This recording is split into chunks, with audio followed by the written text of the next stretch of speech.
அச்சச்சோ, இந்த பர்ஃபி தான் இந்த நாத்தத்துக்கெல்லாம் காரணமா? இவனை குளிப்பாட்டுங்க.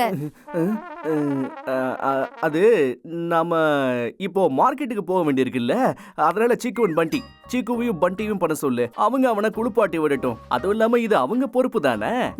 ஆமா ஆமா. சீக்கு, பண்டி, இப்ப என்னடா பண்ணி தொலைச்ச? நீ என்னடா பண்ண? நீ குளிச்சு எவ்வளவு நாள் ஆகுது? அச்சோ, நாத்தம் தாங்க முடியல. இங்க பாத்தீங்களா நம்ம வீட்டு செல்ல நாய் எவ்வளவு அழுக்காயிடுச்சுன்னு? யாராவது இத குப்பைன்னு நினைச்சு தூக்கி போட்டாங்கன்னா நீங்க 2 பேரும் எப்போ பொறுப்பா வேலை செய்ய போறீங்க? அழுக்கானது பர்ஃபியான லெக்சர் மட்டும் எங்களுக்கா? உங்க 2 பேருக்கும் எதுக்கு லெக்சர் குடுக்கறேன்னா, பர்ஃபியா குளிப்பாட்டுறது உங்களோட டியூட்டி தான். போய் குளிப்பாட்டுங்க. பர்ஃபி குளிப்பாட்டணுமா?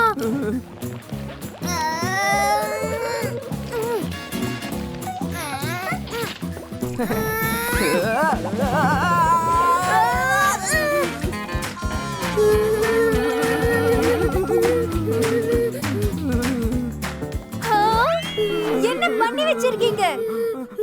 இவனை குளிப்பாட்டுறதுக்கு எங்களால முடியாது மம்மி.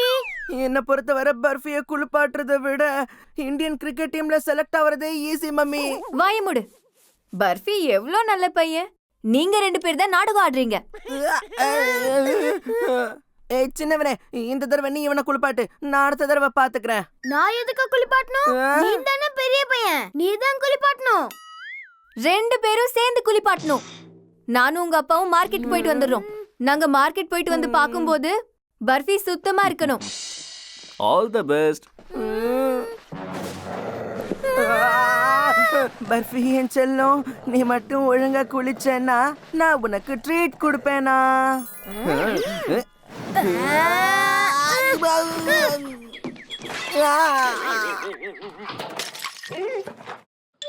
பர்ஃபி, அம்மாவும் பாட்டியும் கிஃப்ட்ஸ் எடுத்துட்டு வரும்போது எங்களால தான் பார்க்க முடியல.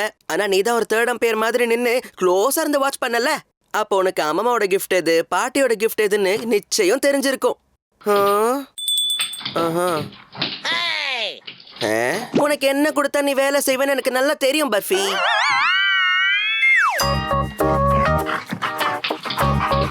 Very good.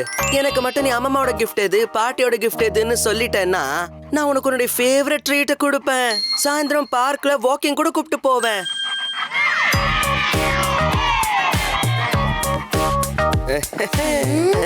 தேர்ட் பேர் மட்டும் டிசிஷன் கொடுத்துட்டாங்கன்னா நான் கண்டிப்பா கேம்ல அவுட் ஆயிடுவேனே.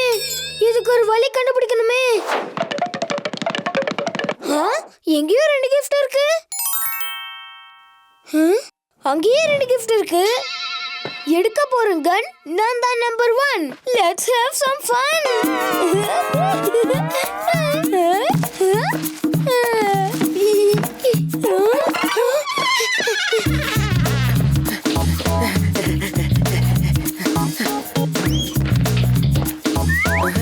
அட, இங்க எப்படி 4 கிஃப்ட்ஸ் வந்துச்சு?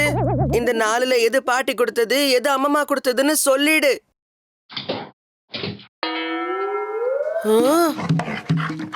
என்ன, இதுதான் பாட்டியோட கிஃப்டா? நல்லா யோசிச்சு பாரு பர்ஃபி.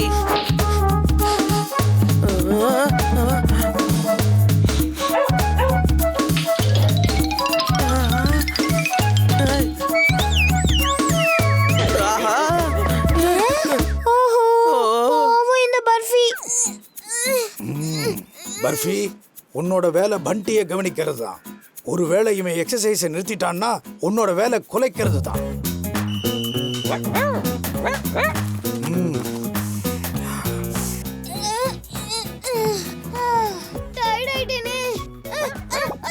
என்னடா பர்ஃபி பையலே, என்ன கவனிக்கிறதுக்கு ஒன்னு அனுப்பினாரா? பண்றேன். இது சீக்கோட கிரிக்கெட் ஹெல்மெட் தானே? அப்ப சீக்கு கிரவுண்ட்ல இருந்து தப்பிச்சு இங்க தான் ஒளிஞ்சிட்டு இருக்கானா? பர்ஃபி போய் புடி. நீங்க பர்ஃபியை எனக்கு கவனிச்சுக்கிறதுக்காக அனுப்பிச்சு விட்டீங்கல்ல, இப்போ நான் தான் பர்ஃபியை கவனிச்சுக்க வேண்டியதா இருக்கு. அங்க பாருங்க பர்ஃபி எப்படி ஓடுறானே. நீங்க சொன்னீங்கன்னா அவனை நான் போய் கூட்டிட்டு வரேன். நீ உன்னோட எக்ஸசைஸ் பண்ற வேலையை பாரு. நான் போய் பர்ஃபியை கூட்டிட்டு வந்துடுறேன். தாத்தா இப்போ பர்ஃபியை கூட்டிட்டு போயிருக்காரு.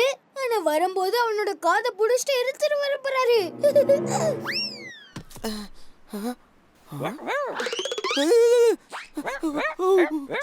இப்ப மட்டும் நீ சைலண்ட் ஆகலனா அப்புறம் என் வாழ்க்கை முழுக்க வயலண்ட் ஆயிடும்.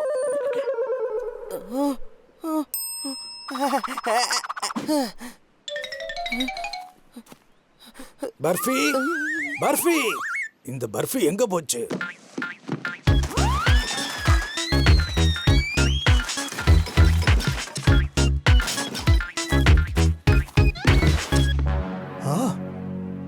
இது யாரோட நாய்ப்பா இது? இது என்னோட நாய் தான்.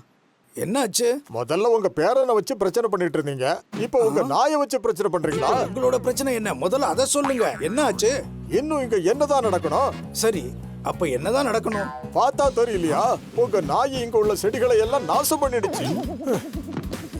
சாரி, மன்னிச்சிருங்க. இனிமே நடக்காம பாத்துக்கிறேன். ரெண்டாவது தடவையா இப்படி நடக்குது. அதைத்தான் நானும் சொல்ல வந்தேன்.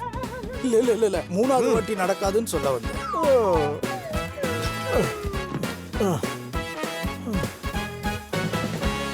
பண்டி தான் பண்ணான்னா நீயுமா? போ முதல்ல.